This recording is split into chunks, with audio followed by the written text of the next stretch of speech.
this week has not been very good. Started off really well. I was enjoying my last few days of being off work till the new year. Saturday we had Matt, Emma and Harry up to help with some DIY. Probably not. So you need to go up about there. With other things done in the house. We've had blinds put up, we've had a new washing machine installed, loads. And then Saturday night I got hit with this virus that's going around. So I haven't been able to do anything. I've basically just been in bed trying to stop the world from spinning. It's been awful. So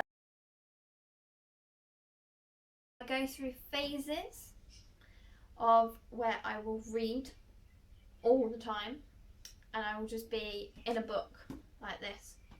Really not bothered at all by anything.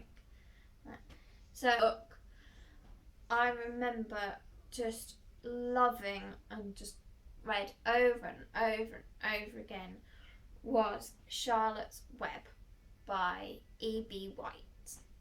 I don't know what it was about it. Maybe just the unusual friendship of a pig being basically taught how to live life, and that by this tiny spider. Read it. As I think most girls our age did when we were younger, was loving Jacqueline Wilson. And I can remember reading, obviously, Tracy Beaker. There was one of my other favourites was The Mum Minder, The Suitcase Kid. And here's a little secret for you, Sophia. I have actually met Jacqueline Wilson. Mum picked me up from school and we went into the bookstore and signed by Jacqueline Wilson.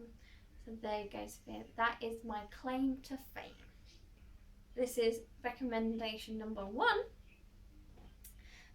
to read is The Undomesticated Goddess. About the character, I felt like I was reading about myself, because back then I didn't know how to iron, didn't really know how to cook. Just things she used to do, and that just reminded me of myself. So go and read that.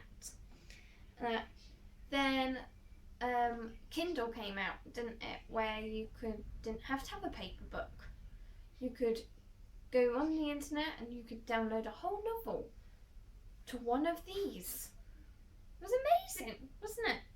So I used to just download loads of free books, free short stories or novels that captured my attention. And one day I came across an author that I'd never heard of, really, called Shane Parkinson. And she wrote a free book called Sentence to Marriage. And it was part of 5 books that all carried on. It's based in the 19th century in New Zealand. And it's about this young girl, Amy. And that's what the whole book is centred. She is the main character. She basically does something wrong, and she is sentenced to marriage to her neighbour, who is this awful man. Carries on with her life, but each book also adds you more depth to the other characters in her life, her cousin Lizzie, extended family, and how it all ties in. It's got this one main story going through it, and I just loved it so much that I read about 2 chapters of The Sentence to Marriage, and I went and bought the next 4 books, because it's recommendation number 2. Go and find, they are called it's called the Promises to Keep series, and that is by Shane Parkinson, and the first book is Sentence to Marriage. Recommended this author, Jenny Colgan. Hopkins' Sweet Shop of Dreams is another book where I literally picked it up, read about one chapter and was hooked. And this book is about Rosie, who lives in London, and she is asked to go up to a made-up village called Lipton, which is in Derbyshire, to basically go and help her great aunt to shut down the family sweet shop. The book is basically two stories with a common thread again through it of how Rosie learns how to love her life more. Back to the Second World War when Lillian was younger and ran the sweet shop.